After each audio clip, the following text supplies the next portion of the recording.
38. Podem se colocar em pé, já que é costume da igreja se colocar em pé, e vamos ler a palavra de Deus. Diz assim: E entretanto os seus discípulos lhe rogaram, dizendo: Rabi, come. Porém ele lhe disse: Uma comida tenho para comer que vós não conheceis. Então os discípulos diziam uns aos outros: Trouxe-lhe porventura alguém de comer? Jesus disse-lhes: A minha comida é fazer a vontade daquele que me enviou e a realizar a sua obra. Não dizeis vós que ainda há 4 meses até que venha a ceifa? Eis que eu vos digo: levantai os vossos olhos e vedes as terras que já estão brancas para a ceifa.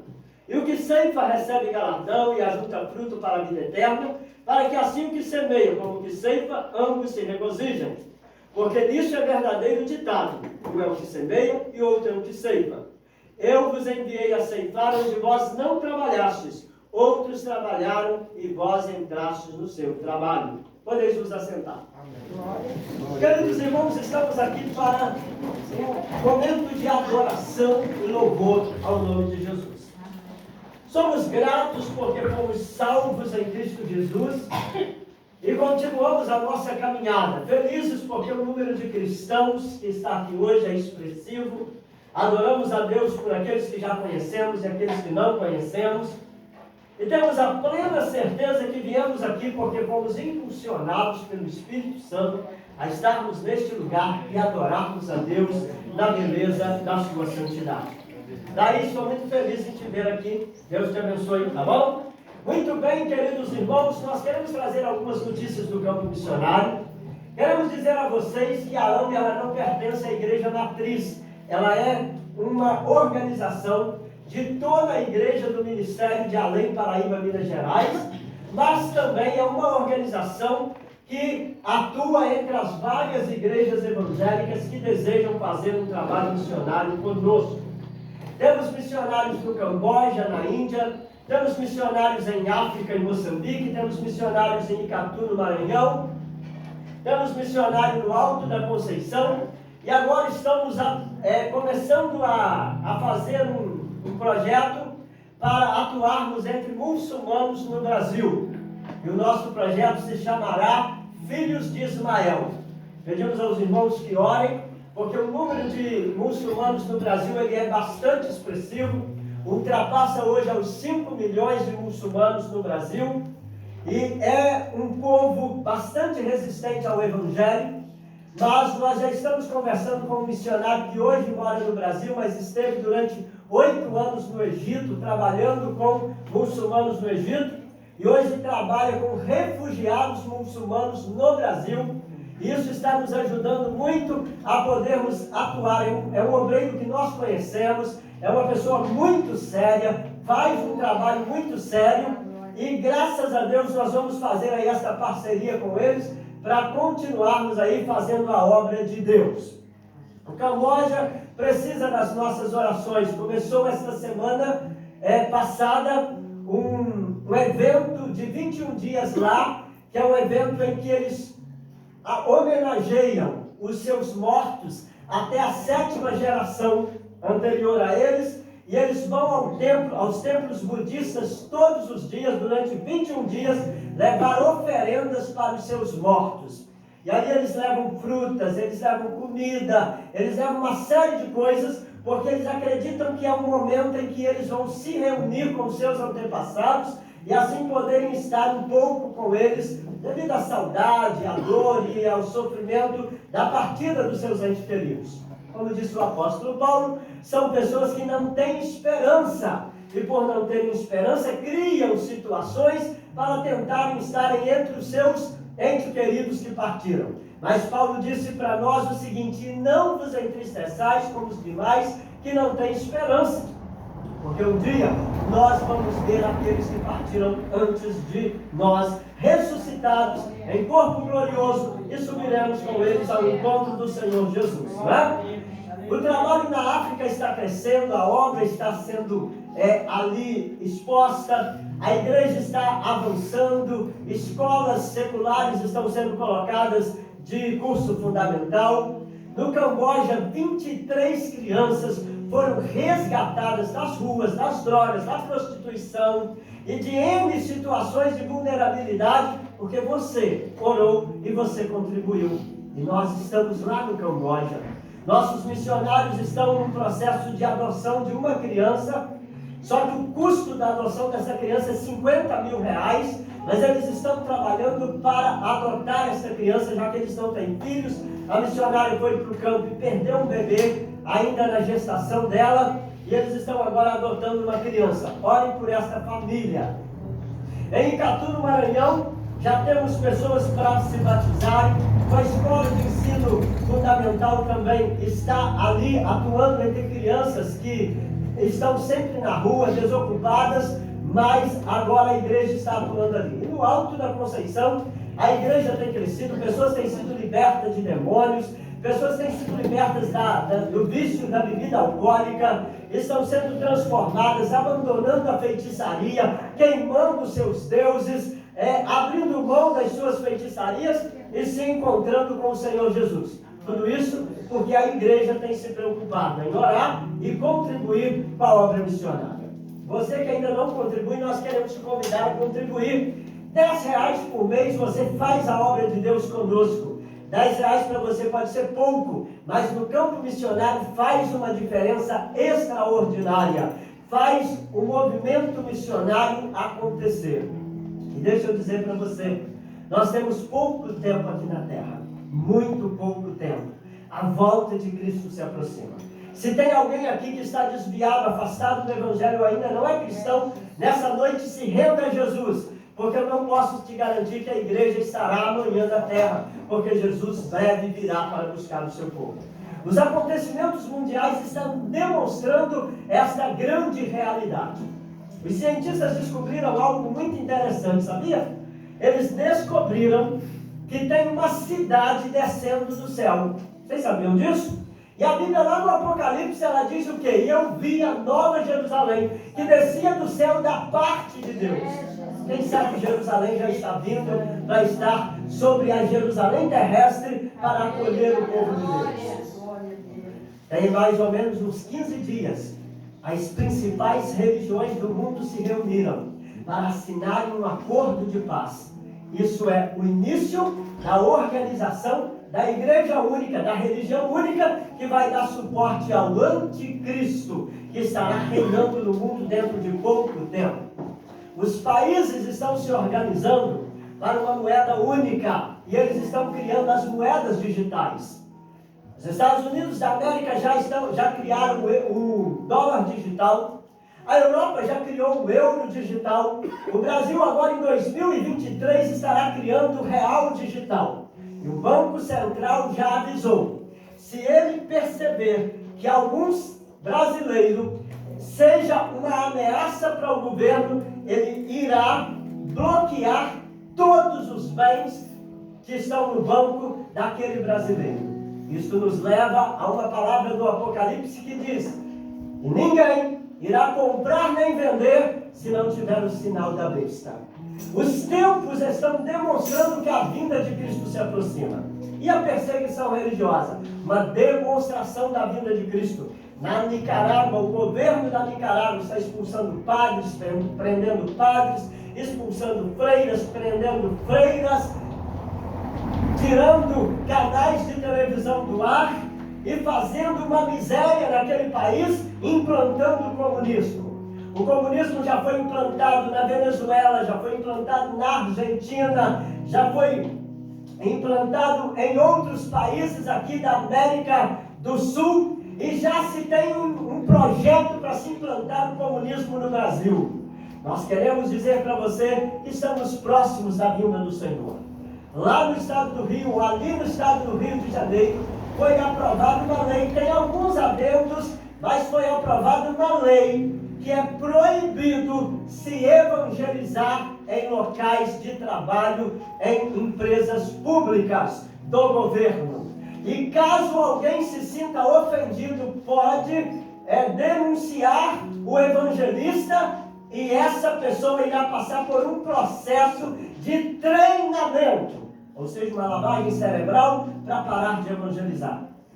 Lá no Rio de Janeiro, não pode mais se fazer cultos nos trens. como se fazia antigamente.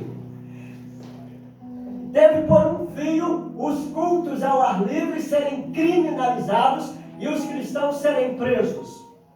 Lá na Europa foi aprovada uma lei que nenhum cristão em um raio de 200 metros, parece-me, pode estar próximo de uma clínica de aborto. E nenhum cristão pode tentar persuadir uma mulher que está a caminho de fazer o aborto de não abortar. Se ele fizer e for pego ou denunciado, terá 2 anos de cadeia. Queridos irmãos, isso tudo são sinais da volta de Jesus.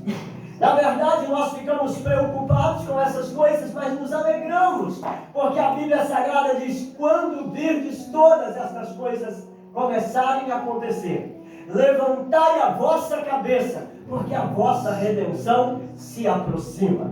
Mas o Senhor Jesus disse: sereis odiados de todos por causa do meu nome. Sereis arrastados aos tribunais perante os juízes e governadores, para darem testemunho da verdade.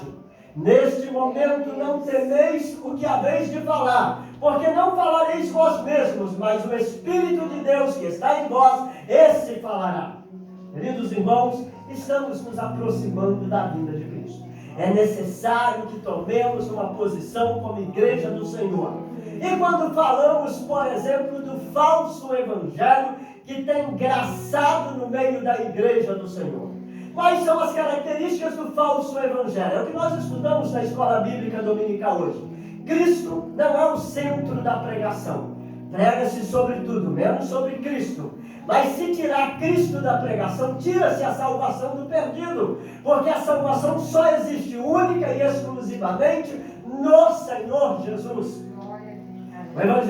O João Batista, no Evangelho de João, no capítulo 1, versículo 29, ele disse: eis o Cordeiro de Deus que tira o pecado do mundo. Em Atos dos Apóstolos, capítulo de número 4, versículo de número 12, o apóstolo Pedro disse: em nenhum outro há salvação.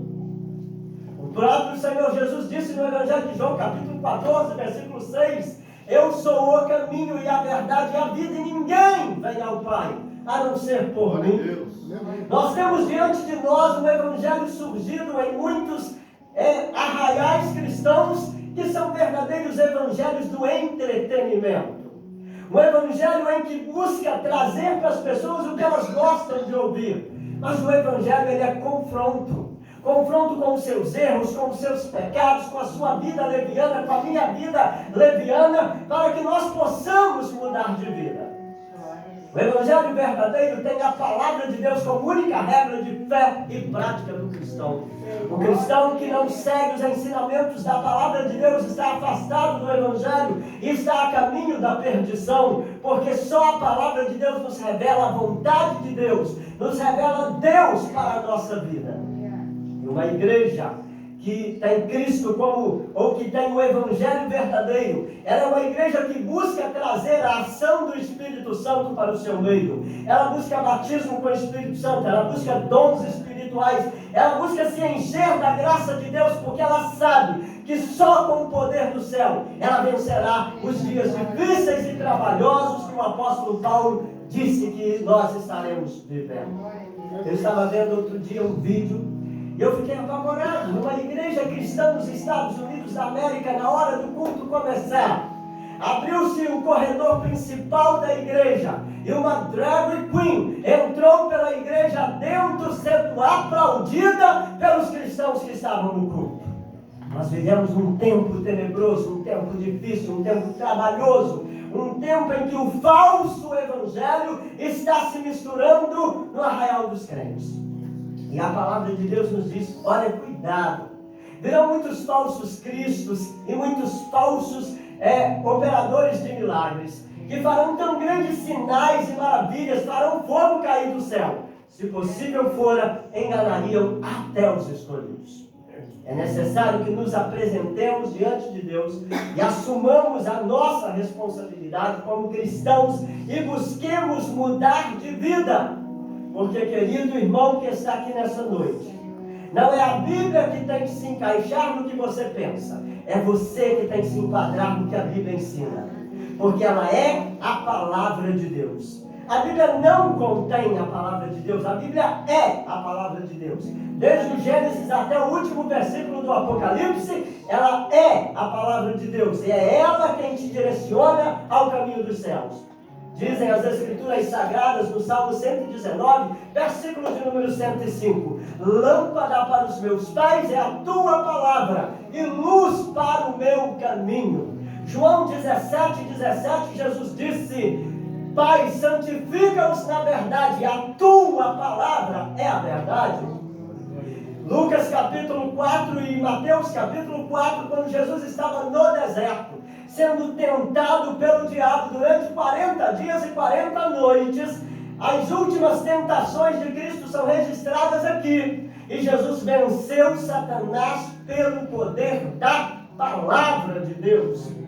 A Bíblia Sagrada diz em Isaías e também em 1 de Pedro ou 2 de Pedro: seca-se a erva, cai a sua flor, mas a palavra de Deus permanece para sempre. Jesus Cristo disse em um dos evangelhos: passarão os céus e a terra, mas as minhas palavras não hão de passar. Em Hebreus capítulo 4, versículo 12, a palavra de Deus nos diz que ela, a palavra de Deus, é uma espada mais cortante, mais penetrante do que espada alguma de dois gumes, a ponto de dividir juntas e medulas, a ponto de dividir alma e espírito, de discernir os pensamentos e as intenções do coração. Lá no Apocalipse, quando nós abrimos a palavra de Deus, em um dos seus textos diz assim: e eles venceram pela palavra e pelo cordeiro. Eu quero te dizer que a palavra é ela que te guia, ela que te orienta, ela que te direciona, é ela que trabalha na sua vida, é ela que muda a sua história. Quando Jesus fez aquele cerimonial do lava-pés, e quando ele foi lavar os pés de Pedro, Pedro disse: não me lave os pés. Ele disse: se eu não lavar teus pés, você não tem parte nesse ministério. Ele disse: então me dê banho. Jesus disse: você não precisa tomar banho, vocês já estão limpos pela palavra que eu vos tenho falado. Amados irmãos, precisamos retornar ao altar da adoração verdadeira e bíblica, e precisamos colocar na nossa vida os ensinamentos da palavra de Deus. Sabe, irmão, você não será julgado no dia final pelo que você pensa que Deus quer de você e para você. Você será julgado pelo que a palavra te diz que você deve viver e fazer, porque a palavra te julgará no último dia. Lembre-se sempre. E diante dessas situações, nós precisamos assumir a nossa responsabilidade. Lemos um texto bíblico bastante interessante e queremos trazer uma palavra de meditação nesse texto bíblico, trazendo até você uma palavra com o seguinte tema: olhando os tempos com o olhar de Deus. Quando a gente lê a Bíblia Sagrada, começando aqui no Evangelho de João, no capítulo 4, nós temos um episódio bastante conhecido dos leitores da Bíblia, que é o encontro do Senhor Jesus com a mulher de Samaria, da cidade de Sicar. A Bíblia não diz o nome dela, porque na verdade ela não era uma mulher benquista na sociedade, a gente sabe disso. Ela era uma mulher que havia se casado 5 vezes, agora estava amaziada com um homem. A gente não entende se esse homem era casado e ela era amásia dele, ou se esse homem era viúvo e ela havia se juntado com ele. Talvez ela não tivesse a ideia da Gretchen e não queria se casar 18 vezes como a Gretchen casou. Ela resolveu parar os 5 maridos. E resolveu então, a partir daí, estar com alguém que não era o seu esposo. Por isso, as mulheres da cidade não podiam estar lá junto com ela. Ela não podia subir 6 horas da manhã para pegar água, que era o horário que todas as mulheres subiam para pegar água. Ela tinha que ir sozinha, porque ela não era benquista, ela não era uma boa companhia das mulheres da sociedade. E ela sobe ao meio-dia ao poço de Jacó para buscar água. E é interessante que ela não poderia conversar com as mulheres daquela região. Se você olhar, quando Jesus transforma a vida dela, ela vai à cidade, ela fala com os homens. porque as mulheres não conversavam com ela, porque ela era uma má influência para as mulheres daquela época. Mas Jesus sentou-se à beira do poço, meio-dia, enquanto os discípulos foram mastigar, ele ficou esperando aquela mulher, e ela chegou lá. Apesar de todos os seus pecados, apesar de todos os seus erros, ela tinha orgulho de ser samaritana. E Jesus disse para ela assim: dá-me de beber. Ela disse: como sendo tu judeu, eu vou parafrasear, se atreve a dirigir a palavra a mim, que sou uma mulher samaritana? E aí o texto bíblico coloca entre parênteses assim: porque os judeus não se comunicam com os samaritanos. Mas Jesus não esquentou cabeça com essa situação, porque Jesus estava muito interessado em resgatar aquela mulher. Aleluia. Não se preocupe quando você vai evangelizar alguém, a pessoa debocha de você, ri de você, critica você. Não pense nisso. A alma daquela pessoa precisa ser salva. Deixe isso de lado, isso é pequeno demais. Frise a alma dessa pessoa e insista em conversar com ela e a falar de Jesus para ela. Eu fui evangelizar uma vez em Sapucaia, e quando eu comecei a evangelizar, uma adolescente começou a rir de mim, e rir de mim, e rir de mim. E eu me lembrei de um folheto que eu li uma certa vez. E esse folheto dizia o seguinte: quando você vai evangelizar e alguém ri de você, ou alguém começa a rir, é o grito daquela alma pedindo socorro, porque ela não conhece a Deus. Eu fui evangelizar uma vez aqui em Além Paraíba, o rapaz pegou o folheto, amassou o folheto, e disse para mim: sabe o que eu faço com esse folheto seu? Eu como com cerveja. Meteu o folheto na boca, comeu o folheto e bebeu cerveja. E eu olhei para ele e eu senti dó, porque era uma vida que estava tendo a oportunidade de ouvir falar de Jesus, estava rejeitando essa oportunidade. Jesus não esquentou a cabeça com aquela mulher estava falando ali, e Jesus continuou o diálogo, e ela disse: olha, você não tem, ela chama Jesus de você porque ela não conhecia Jesus, e ela diz: você não tem com que tirar água. O poço é fundo. Ela começa o diálogo com Jesus como um homem judeu odiado. E Jesus diz para ela: olha, se tu conheceras o dom de Deus, e quem te pede dá-me de beber, tu lhe pedirias e ele te daria da água da vida. Isso aguçou a mente daquela mulher. E ela disse: olha, mas se tu não tens com que tirar água, como que o Senhor tem água para eu beber? Ele disse: porque a água que você está bebendo do poço de Jacó, ela te dá sede novamente, mas a água que eu te der, esta você não terá sede jamais. Queridos irmãos, nós temos que ter muito cuidado como igreja, de não oferecer às pessoas água que lhes dê sede novamente. Pessoas que têm que estar indo ao poço todo dia beber água, igrejas que estão trabalhando com entretenimento, elas sempre têm que ter uma coisa nova para atrair o seu público. Mas a igreja que tem o Espírito Santo, ela não precisa criar situações mirabolantes, porque o Espírito de Deus atrai as pessoas a Cristo.